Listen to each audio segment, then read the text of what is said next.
प्राणायाम के लाभ। महर्षि दयानंद जी ने सत्यार्थ प्रकाश के तीसरे समोल्लास में दिया है। जब मनुष्य प्राणायाम करता है तब प्रतिक्षण उत्तरोत्तर काल में अशुद्धि का नाश और ज्ञान का प्रकाश होता जाता है। जब तक मुक्ति ना हो तब तक उसके आत्मा का ज्ञान बराबर बढ़ता जाता है। और इसमें महर्षि दयानंद जी ने योग शास्त्र का सूत्र प्रमाण के रूप में दिया है। प्राणायामात अशुद्धि क्षय ज्ञान दीप्ति ही अविवेक ख्याते ही। मनुस्मृति के श्लोक का भी प्रमाण दिया है। दह्यन्ते धमायमानानां धातूनां च यथा मलाः तथेन्द्रियाणां दह्यन्ते दोषाः प्राणस्य निग्रहात्।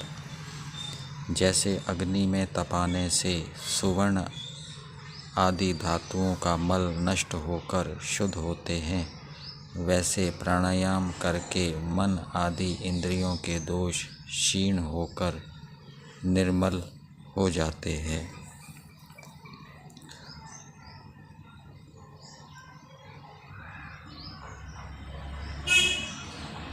और भी प्राणायाम के लाभ तीसरे समोल्लास में बताए हैं कि इससे मन और इंद्रिय अपने वश में होते हैं, स्वाधीन होते हैं। बल पुरुषार्थ बढ़कर बुद्धि तीव्र सूक्ष्म रूप हो जाती है कि जो बहुत कठिन और सूक्ष्म विषय को भी शीघ्र ग्रहण करती है।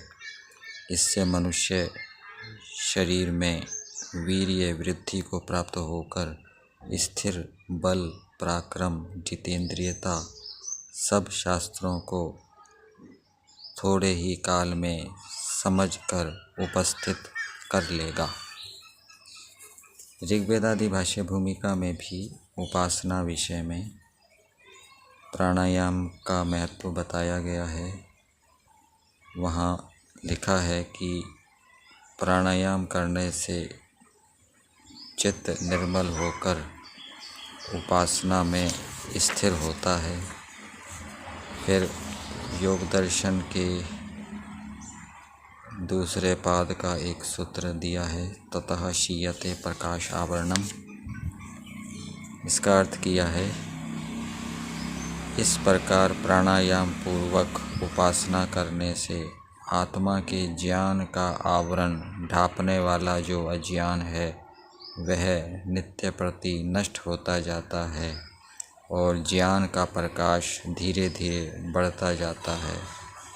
और भी फल लिखा है कि इससे परमेश्वर के बीच में मन और आत्मा की धारणा होने से मोक्ष पर्यंत उपासना योग और ज्ञान की योग्यता बढ़ती जाती है तथा उससे व्यवहार और परमार्थ का विवेक भी बराबर बढ़ता रहता है। इसी प्रकार प्राणायाम करने से भी जान लेना।